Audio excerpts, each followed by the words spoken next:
بسم الله الرحمن الرحيم আসসালামু আলাইকুম রহমতুল্লাহি বারাকাতুহু। আমাদের এক ভাই বলেছেন যে মোবাইলে এমন কোনো অ্যাপ আছে যেগুলো আপনার ডাউনলোড করলে শেষ পর্যন্ত আশেপাশে যত ওয়াইফাই আছে সেগুলো ব্যবহারের সুযোগ থাকে।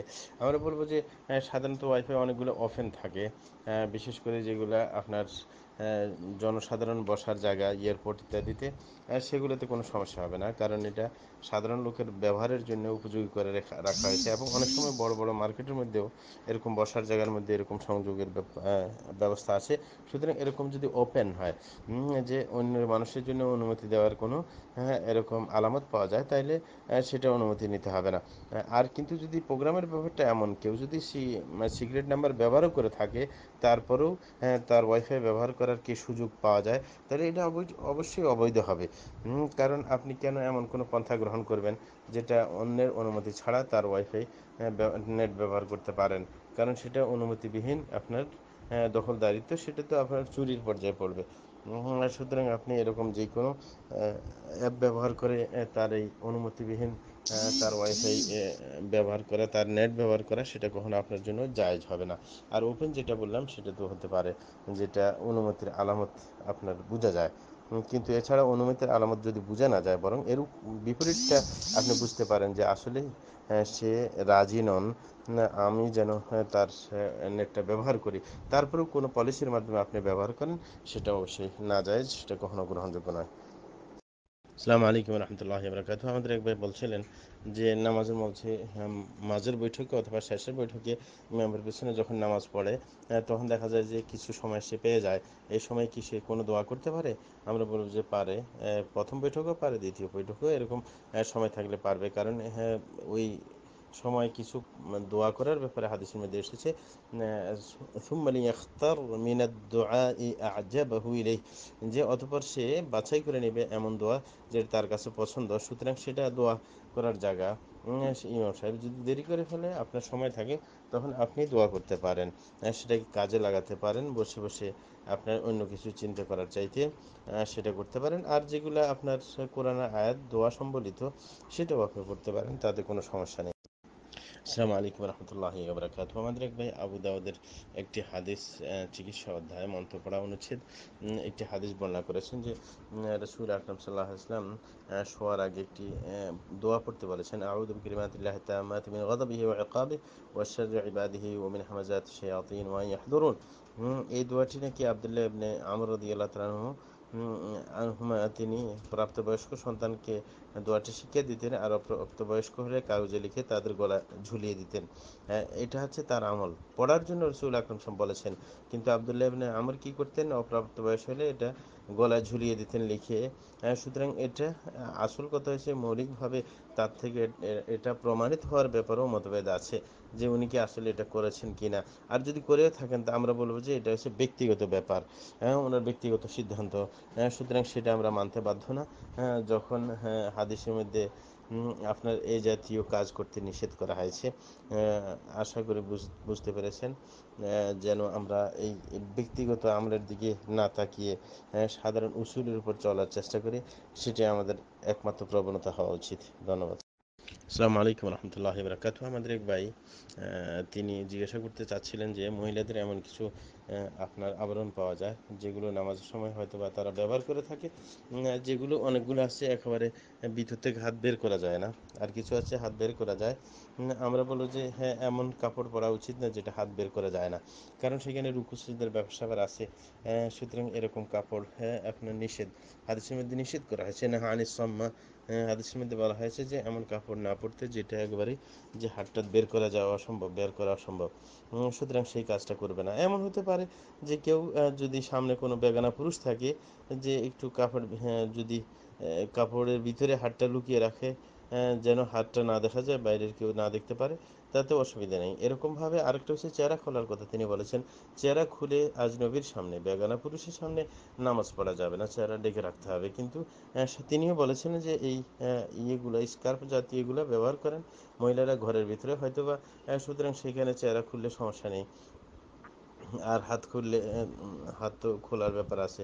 চেহারা এবং হাত এগুলা নামাজের সময় কাজে লাগে।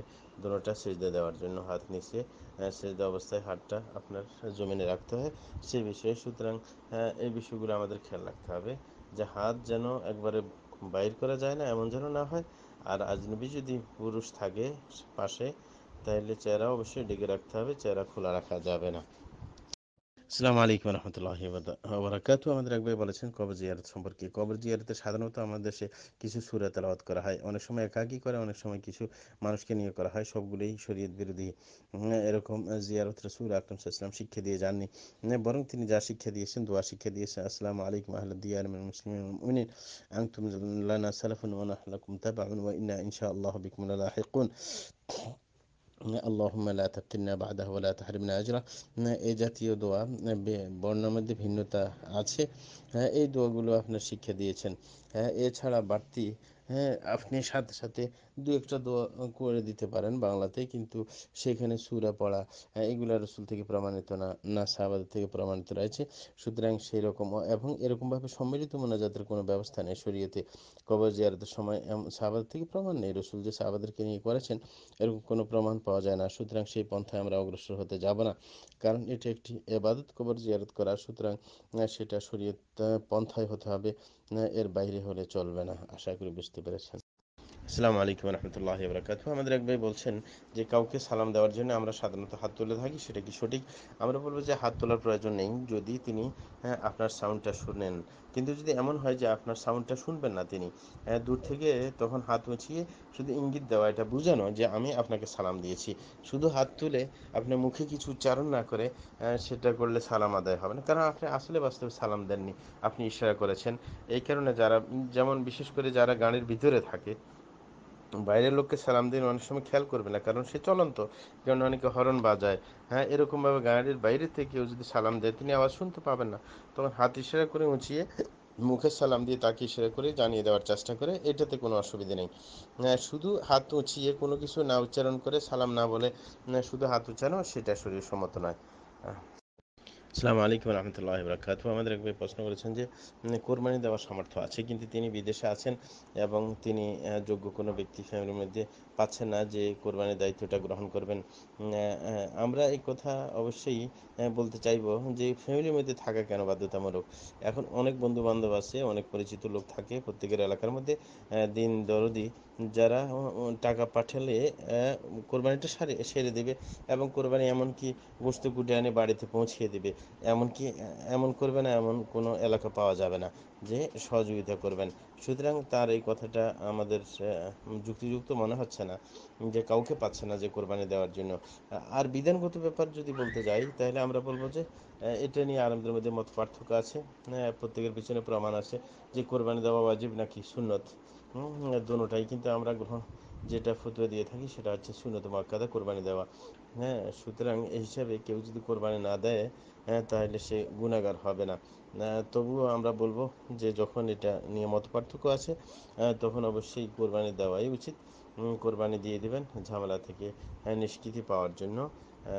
আপনি যেন, যারা ওয়াজিব বলে, যেন আপনি না দেওয়ার কারণে সেই ওয়াজিব তরকের গুনাহ না হয়, এই কারণে সতর্ক অবশ্যই থাকবেন, কারণ তাদের পিছনে যে দলিল আছে সেটাও সম্ভাবনাময়। সুতরাং একবারে আপনি ফেলে দিতে পারেন না। আশা করি বুঝতে পেরেছেন। আসসালামু আলাইকুম রহমতুল্লাহি বারাকাতুহু। আমাদের এক ভাই বলেছেন যে ডিউটির টাইমে তিনি ডিউটিতে গিয়ে ঘুমিয়ে পড়েছেন, তারপর স্বপ্নদোষ হয়ে গেছে এবং তিনি বলছিলেন যে ওই এলাকার মধ্যে আপনার গোসলের ব্যবস্থা নেই বা এই জাতীয় কিছু। তখন তিনি চাচ্ছেন যে অজু করে নামাজটা পড়ে ফেলতে এবং বলেছেন ময়লার কিছু অংশ তার কাপড়ে লেগে থাকেনি। আমরা এই ক্ষেত্রে বলবো না, আপনার এই সিদ্ধান্ত ঠিক নয়। বরং যখন আপনার স্বপ্নদোষ হয়ে গেছে তখন ময়লা লেগে থাকলে কাপড় থেকে এটা ধুয়ে ফেলবেন, পাশাপাশি আপনি কোথাও গিয়ে বাথরুমে গিয়ে গোসল করে ফেলবেন। একবারে সুব্যবস্থা থাকতে হবে যে এমন কোনো কথা নয়, বরং আপনি কাপড়টা খুলে ওখানে উলঙ্গ হয়ে আপনি গোসল করে নেন। গোসল তো আপনাকে করতে হবে। আর এমন নয় তো যে আপনি ওখানে পানি পাচ্ছেন না, যে পানির কোনো ব্যবস্থা নেই। পানি না থাকলে আপনাকে তায়াম্মুমের ব্যবস্থা আছে। কিন্তু এমন বলতে পারেন না আমি সাথে কাপড় নিয়ে যাইনি, এমন কোনো কথা গ্রহণযোগ্য হবে না। কারণ যে কোনো বাথরুমে ঢুকে যদি আপনার শাওয়ারের ব্যবস্থা না থাকে, গোসলের ব্যবস্থা না থাকে, আপনি সাধারণ নিচের থেকে পানি নিয়ে আপনি যেটা বাথরুমে খরচ করার জন্য পানি সেচের ব্যবস্থা আছে, সুতরাং সেটা নিয়ে আপনি কাপড় খুলে গোসল করে ফেলতে পারেন। আপনার গোসল তো করতেই হবে, এখানে অন্য সুযোগ নেই। বিকল্প হবে আপনার পানি যদি অস্তিত্ব না থাকে, তখনই আপনার বিকল্প তায়াম্মুমের ব্যবস্থা থাকে। এছাড়া কোনো কিছু না। সুতরাং এ ব্যাপারে আপনাকে সতর্ক থাকতে হবে। আর আপনি কেন ডিউটি ফাঁকি দিতে যাবেন? যে ওখানে আপনি ঘুমিয়ে পড়বেন ডিউটি দিতে গিয়ে। আর যদি ডিউটির বাইরের সময় হয় যে এখনো ডিউটির টাইম হয়নি, সেটা ভিন্ন ব্যাপার। আর এরকম যদি আপনার বারবার শুইলে স্বপ্নদোষ হয়, সাথে আপনি অবশ্যই একটুখানি কাপড় রাখার চেষ্টা করবেন, বিশেষ করে পায়জামা বা এরকম কোনো কিছু। তাইলে পরবর্তীতে আপনি চেঞ্জ করে নিতে পারবেন, সমস্যায় পড়বেন না। আশা করি বুঝতে পেরেছেন। আসসালামু আলাইকুম রহমতুল্লাহি বারাকাতুহু। আমাদের এক ভাই প্রশ্ন করেছেন যে ইসলামী ব্যাংকের ডিপিএস করা যাবে কিনা। আমরা বলব যে ইসলামী ব্যাংকের ডিপিএসের যে পদ্ধতি যেটা আমাদের জানা আছে, সেটা শরীয়ত সম্মত নয়। সেই কারণে আপনার সেই পদ্ধতি গ্রহণ করা যাবে না। কারণ তারা ডিপিএস এর নির্দিষ্ট অ্যামাউন্টের উপর নির্দিষ্ট অ্যামাউন্ট ঘোষণা করেন। বাস্তবে বলেন, জিজ্ঞাসা করলে যে আমরা পরবর্তীতে ব্যবসার লাভ লস আমরা হিসাব করে তাকে নেই অথবা দেই, কিন্তু বাস্তবে এটা করেন না। আমি এরকম একজন অফিসারকে একবারে বলছি যে আল্লাহর কসম দিয়ে বলছি যে আপনারা কি শেষ পর্যন্ত যখন ক্লোজ করেন হিসাবটা, আপনারা কি লাভ ক্ষতি সব হিসাব করে তাকে পাওনা থাকলে দেন, নাকি আপনার যদি আপনি তার থেকে পাওনা থাকেন সেটা আবার ফেরত নেন? বলে যে এরকমটা সাধারণত আমরা করে থাকি না। তাইলে এটা বলে শুধু মানুষকে আপনার জায়েজের পদ্ধতি দেখানোর কোনো মানে হয়? সেটা কখনো ঠিক হবে না। বরং তারা টাকার বিনিময়ে টাকার সুদ নিয়ে থাকে, সেটা কখনো গ্রহণযোগ্য নয় এবং সেটা সরাসরি সুদ হয়। আশা করি বুঝতে পেরেছেন। আসসালামু আলাইকুম রহমতুল্লাহ বারকাতু। আমাদের এক ভাইয়ের প্রশ্ন যে কোন কোন মসজিদ তিনি দেখতে পাচ্ছেন যে যখন ইমাম সাহেব সালাম ফেরান, তখন কোন কোন বক্তা তিনি বক্তব্য শুরু করেন। এতে যারা মাসবুক, তাদের নামাজের মধ্যে ব্যাঘাত ঘটে। এই পরিস্থিতিতে কি এরকম করা উচিত কিনা তিনি জানতে চেয়েছেন। আমরা বলবো যে আদৌ সেটা উচিত নয়। কিছু সময় অপেক্ষা করা উচিত। কিন্তু বলবো যে বাস্তবতা হচ্ছে যে এক সমস্যা আরেক সমস্যাকে নিয়ে আসে। মানুষ যখন দিন থেকে এত গাফেল যে কোনো কিছু শোনার জন্য রাজি নয়, তখন আর কি করার আছে? যে একজন বক্তার সে অল্পখানি বক্তব্য যদি 5 মিনিটে দিয়ে ফেলতে পারে, মানুষে আপনার এই সময়ের মধ্যে যে যারা শুনতে চায় না তারাও শুনতে বাধ্য হবে যে কোনোভাবে। এই কারণে বলে যে এক সমস্যা আরেক সমস্যাকে নিয়ে আসে। এই কারণে কি করা যাবে সেটা বলা মুশকিল। কেউ এখানে দুই মতে পাওয়া যায়। কেউ বলে যে যখন শুনতে চাচ্ছে না নাই শুনুক, কিন্তু এইভাবে ছেড়ে দিলে তো আপনার ফাসাদ আরও বাড়তেই থাকবে। কিন্তু আবার যদি বলেন যে না আপনার শোনাতেই হবে যে কোনো পর্যায়ে, কারণ দাওয়াত তাদের কানে পৌঁছাতে হবে, তারপরে তারা মানুক না মানুক, তাইলে অবশ্যই কিছু মানুষের ব্যাঘাত ঘটলেও বেশি মানুষের লাভের দিকে তাকিয়ে সেটা চালিয়ে যাওয়া উচিত। এবং এটাই আমরা মনে করব যে কিছু মানুষের যদিও ব্যাঘাত ঘটে ব্যক্তি পর্যায়ের, কিন্তু সামগ্রিক পর্যায়ে যখন বেশি মানুষ এটার থেকে লাভবান হচ্ছেন, তখন শরীয়তের দৃষ্টিতে যখন দুইটা ক্ষতি আসে, তার মধ্যে যে হ্যাঁ, লাভ আর ক্ষতি যদি একত্রিত হয়ে যায়, লাভের সংখ্যা বেশি দেখে আপনার কাজটা করবে। দুইটা ক্ষতি একত্রিত হলে যেটার ক্ষতি কম সেটাই গ্রহণ করবে। এগুলো হচ্ছে সূত্র শরীয়তের। যখন এখানে লাভ বেশি, অল্প মানুষের ক্ষতি, তাইলে লাভের দিকেই তাকানো উচিত। আশা করি বুঝতে পেরেছি। আসসালামু আলাইকুম রহমতুল্লাহ বরকাত। আমাদের এক ভাইয়ের প্রশ্ন, ঋণ করে কোরবানি দেওয়া যাবে কিনা। আমরা বলবো এটার ব্যাখ্যা করা উচিত। যে ঋণ যদি এমন হয় যে তার কি আপনার ঋণ দেওয়ার সক্ষমতা আছে, হঠাৎ করে হাতে টাকা নেই কোরবানির সময়, কিন্তু তার বেতনের স্কেল এত বেশি যে ঋণ সহজে সে আদায় করতে পারবে, এটার জন্য তাকে পেরেশানি অস্থিরতা ভোগ করতে হবে না। যদি এমন পর্যায়ে ঋণ হয়, তাইলে ঋণ করে কোরবানি দেওয়া ঠিক আছে।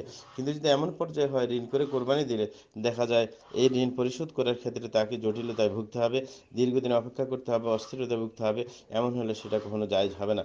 সুতরাং ব্যাপারটা দেখার বিষয় যে এটা কি আপনার সক্ষম ব্যক্তির ঋণ না অক্ষম ব্যক্তির ঋণ, সেই হিসাবে কাজটা করতে হবে। ধন্যবাদ। আসসালামু আলাইকুম রহমতুল্লাহ বরকাতুহু। আমাদের এক ভাইয়ের কথা যে তিনি নাকি শুনেছেন যে বেনামাজের হাতের রান্না করা খাবার খাওয়া যাবে না। এটা কি শুদ্ধ? আমরা বলবো হয়তো যিনি বলেছেন তিনি এভাবে বলতে চেয়েছেন, কারণ বেনামাজি যিনি যিনি একবারে নামাজ পড়ছেন না, তিনি তো কাফের পর্যায়ে চলে গেছেন, শুধু তার সাথে সখ্যতা রাখা যাবে না। এখন কথা হচ্ছে সখ্যতার একটি প্রকার হচ্ছে যে তার সাথে তার বাড়িতে খাওয়া দাওয়া করা, তার সাথে ম্যাচ করে খাওয়া, এ জাতীয় কিছু, বা তার সাথে ঘর সংসার করা। হ্যাঁ, যদি এমন অর্থে বুঝেন তাহলে ঠিক আছে। হ্যাঁ, আর এমনিতে আপনি জানেন না কোনো বাড়িতে খেতে গিয়েছেন, কে রান্না করেছে, সে কি নামাজি না বেনামাজি, সেগুলো আপনার খোঁজ খবর নেওয়ার কোনো দরকার নেই। আপনার যে আইডিয়া যে মুসলিম ফ্যামিলি, সুতরাং এরা নামাজি, সেটা আপনার মনে করতে হবে। বিশেষ করে আপনার মহিলাদের ব্যাপার, সেটা আপনার জানার বিষয় না। পুরুষকে তো আপনি দেখতে পান যে মসজিদে আসে না, না আসে না বা এই জাতীয় কিছু, কিন্তু মহিলার ব্যাপারে মহিলাদের মাধ্যম ছাড়া এই খবর সংগ্রহ করা মুশকিল। আর এইভাবে যদি আপনি খবর সংগ্রহ করতে যান, মানুষের দোষ খুঁজে বেড়াতে যান, সেটা কিন্তু শরীর সম্মত হবে না। এই কারণে ওই দাওয়াতের ক্ষেত্রে আপনার শুধু মুসলমান হওয়াই যথেষ্ট মনে হবে, আর আপনি খোঁজ নিতে বাধ্য নন। আসসালামু আলাইকুম রহমতুল্লাহ বরকাত। আমাদের একবার প্রশ্ন, সূর্যোদয় এবং সূর্য অস্তের ক্ষেত্রে কতটুকু সময় আমাদেরকে অপেক্ষা করতে হবে, যেটা হারাম সময় সেটার সময়সীমা কতটুকু হতে পারে? আমরা এই ক্ষেত্রে বলবো যে সেটা সাধারণত 5 থেকে 7 মিনিটে হয়ে থাকে। যারা আপনার গ্রহ নক্ষত্র নিয়ে গবেষণা করে তাদের কথা, এর চাইতে বেশি নয়। সর্বোচ্চ আপনি 10 মিনিটই ধরতে পারেন, এর চাইতে বেশি কখনো হবে না। সর্বনিম্ন 5 মিনিট এরকম। সুতরাং আপনি ব্যাপারটা অবশ্যই বুঝবেন, এর চাইতে বেশি কখনো আপনার অপেক্ষা করার কোনো মানে হয় না। এটাই হচ্ছে আসল সর্বোচ্চ সর্বনিম্ন টাইম বলে দিলাম। ধন্যবাদ। আসসালামু আলাইকুম রহমতুল্লাহ বরকাত। আমাদের একবার প্রশ্ন ছিল যে কোন কোন জায়গায় মিথ্যা বলা জায়েজ। আমরা বলবো যে একটি হাদিসের মধ্যে এসেছে যে রসুল আকরম সাল্লাল্লাহু অনুমতি দিয়েছেন 3 জায়গায় মিথ্যা বলার। তার মধ্যে একটা হচ্ছে যুদ্ধক্ষেত্রে, যে কাফিরদের সাথে যখন যুদ্ধ চলবে তখন মিথ্যা আশ্রয় নেওয়া যাবে। দ্বিতীয় নম্বর হচ্ছে স্ত্রী স্বামীর ক্ষেত্রে। এরকমভাবে তৃতীয় নম্বর হচ্ছে যে আপনার কারোর মাঝে ইসলাহ করে দেওয়ার জন্য, মানে দুইজনের মাঝে দ্বন্দ্ব চলছে, এই সময় দুইজনের মাঝে দ্বন্দ্বটাকে নিরসন করার জন্য যদি মিথ্যা বলার প্রয়োজন হয় তখন সেটা বলা যায়। কিন্তু এক্ষেত্রে একটি কথা খেয়াল রাখতে হবে, যেটা ইবনে আব্বাস রাদিয়াল্লাহু আনহুর কথা, যে কখনো কাঁচা মিথ্যা কথা বলা যাবে না, বরং তাওরিয়া করতে হবে, যে ঘুরিয়ে বলতে হবে, যেন একবার পরিষ্কার কাঁচা মিথ্যা কথা না হয়। সেটার প্রতি অবশ্যই সতর্ক থাকতে হবে, যেন নিষ্প্রয়োজনীয়ভাবে যেন একেবারে প্রকাশ্য মিথ্যা কথা বলা না হয়। কারণ মিথ্যা কথা যে কবিরা গুনাহ, এটা সবার আমাদের জানা আছে। সুতরাং ওই সুযোগটা নিতান্ত প্রয়োজন ছাড়া কখনো গ্রহণ করা যাবে না। আর যদি নাকি ঘুরিয়ে বললে কাজ চলে, তখন আপনার মিথ্যার দিকে অগ্রসর হওয়া কখনো ঠিক হবে না। আশা করি বুঝতে পেরেছেন। আসসালামু আলাইকুম রহমতুল্লাহ বরকাতুহু। আমাদের একবার প্রশ্ন ছিল যে খুতবা দেওয়ার সময় লাঠিতে ভর দেওয়া, এটা কি সুন্নত সম্মত? আমরা বলবো যে এই ক্ষেত্রে যদিও একটি হাদিসে এসেছে যে রসুল আকরম সাল্লাল্লাহু আলাইহি ওয়াসাল্লাম লাঠির উপর ভর দিয়েছেন, যেটা আবু দাউদের মধ্যে এসেছে, হাকিম ইবনে হাজানের হাদিস। এটা ছিল আপনার মিম্বর তৈরি করার আগে, কিন্তু যখন মিম্বর তৈরি করা হয়েছে তখন পাওয়া যায়নি কোনো হাদিসের মধ্যে যে রসুল আকরম সাল্লাল্লাহু আলাইহি ওয়াসাল্লাম কোনো কিছুর উপর ভর দিয়েছেন, যেটা ইবনুল কাইয়িম রাহমাতুল্লাহি আলাইহির কথা, এবং এটার সাপোর্ট আল্লামা আলবানী রাহমাতুল্লাহি আলাইহি করেছেন। সুতরাং এই হাদিস, এই ব্যাখ্যাগুলো থেকে বোঝা যায় যে লাঠিতে ভর দেওয়া এটা কোনো সুন্নত না। সুতরাং মেম্বার থাকে, কিন্তু একটা কথা থেকে যায়, সেটা হচ্ছে যে কেউ যদি দুর্বল প্রকৃতির হয়, সে দাঁড়াতে পারে না, তখন সে লাঠির উপর ভর দেওয়া তার জন্য সুন্নত হবে। কারণ সুন্নত কাজের জন্য দাঁড়ানো সুন্নত খুতবার সময়। সুতরাং সুন্নত কাজের জন্য যে মাধ্যমটা গ্রহণ করতে হয় সেটাও সুন্নত পর্যায়ের হবে। কিন্তু যার কোনো প্রয়োজন নেই, সে এটাকে সুন্নত মনে করে এটাকে আমল করা, যেটা রসুল আকরম সাল্লাল্লাহু আলাইহি ওয়াসাল্লাম মিম্বার বানানোর পরে করেননি, সেটা কখনো ঠিক হবে না। আশা করি বুঝতে পেরেছেন। আসসালামু আলাইকুম রহমতুল্লাহ বরকাত। আমাদের এক ভাইয়ের প্রশ্ন, ঋণ করে কোরবানি দেওয়া যাবে কিনা। আমরা বলবো এটার ব্যাখ্যা করা উচিত, যে ঋণ যদি এমন হয় যে তার কি আপনার ঋণ দেওয়ার সক্ষমতা আছে, হঠাৎ করে হাতে টাকা নেই কোরবানির সময়, কিন্তু তার বেতনের স্কেল এত বেশি যে ঋণ সহজে সে আদায় করতে পারবে, এটার জন্য তাকে পেরেশানি অস্থিরতা ভোগ করতে হবে না। যদি এমন পর্যায়ে ঋণ হয়, তাহলে ঋণ করে কোরবানি দেওয়া ঠিক আছে। কিন্তু যদি এমন পর্যায়ে হয় ঋণ করে কোরবানি দিলে দেখা যায় এই ঋণ পরিশোধ করার ক্ষেত্রে তাকে জটিলতায় ভুগতে হবে, দীর্ঘদিন অপেক্ষা করতে হবে, অস্থিরতায় ভুগতে হবে, এমন হলে সেটা কখনো জায়েজ হবে না। সুতরাং ব্যাপারটা দেখার বিষয় যে এটা কি আপনার সক্ষম ব্যক্তির ঋণ না অক্ষম ব্যক্তির ঋণ, সেই হিসাবে কাজটা করতে হবে। ধন্যবাদ। আসসালামু আলাইকুম রহমতুল্লাহ বরকাতুহু। আমাদের একবার প্রশ্ন, যে হাতে এবং পায়ে মেহেদি দেওয়া যাবে কিনা। আমরা বলবো যে রং ব্যবহার করে এটা মহিলাদের কাজ, সুতরাং মেয়েরা হাতে এবং পায়ে মেহেদি দিতে পারবে, কিন্তু পুরুষরা নয়।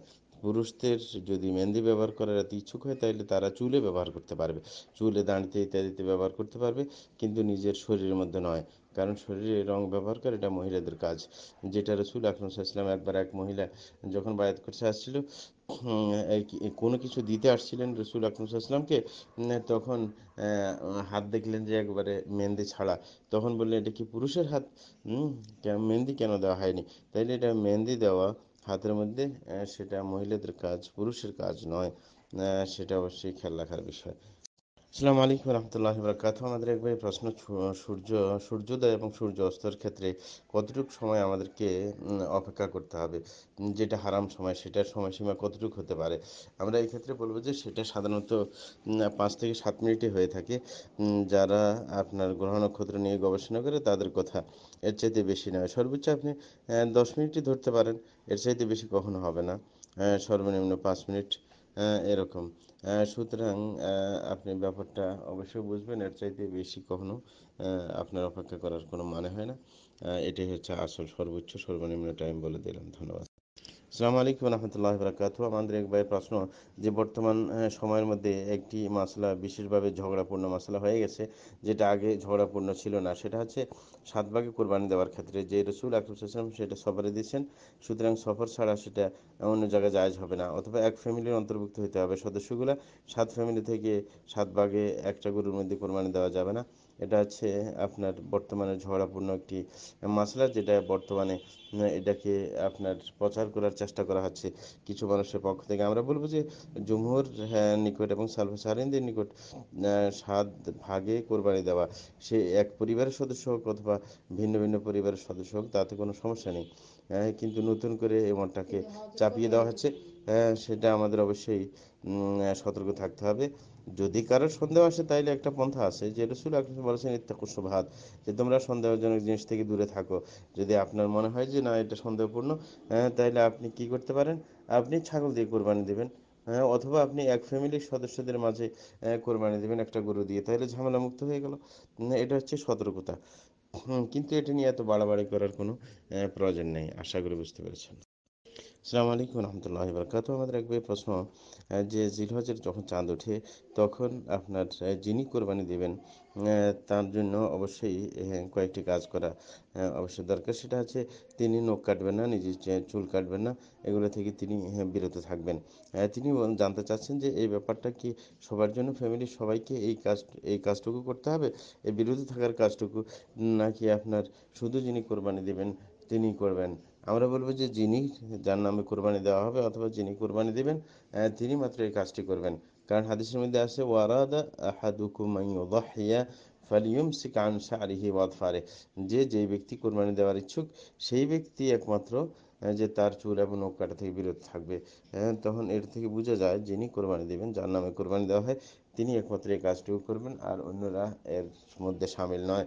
যদিও কেউ কেউ বলে যে এদের সাথে মিল রাখার জন্য যারা কোরবানি দিচ্ছে না তারাও এই কাজে মিল দিয়ে সওয়াবের ভাগী হওয়ার চেষ্টা করবে।